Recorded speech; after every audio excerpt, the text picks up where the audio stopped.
अल्लाह खुश होगा, ताज्जुब करेगा, खुश होगा इस बात के ऊपर कि जब वो जन्नत का मंज़र आएगा कि जन्नत में लोग कैदियों की शक्ल में दाखिल हो रहे होंगे, उनके हाथ बंधे हुए होंगे, चेन्स में होंगे, और वो उस हाल में जन्नत में दाखिल हो रहे होंगे।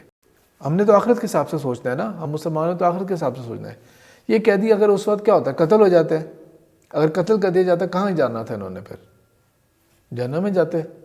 अल्लाह के रसूल सल्लल्लाहु अलैहि वसल्लम के ख़िलाफ़ लड़ रहे हैं, कैदी हैं, मस्जिद नबी में बांधा जाएगा, उन्हें किसी कोने में जाके नहीं बंद कर दिया जाएगा। क्यों?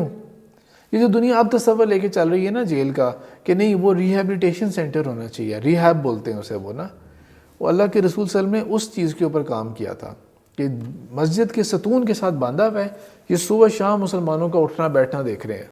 जब वो सुबह शाम देखेंगे तो उनका दिल खुलेगा इस्लाम की तरफ, और वो इस्लाम फिर कबूल करने की तरफ माइल होंगे। और हमारी तारीख में ऐसे बहुत सारे वाक़यात हैं।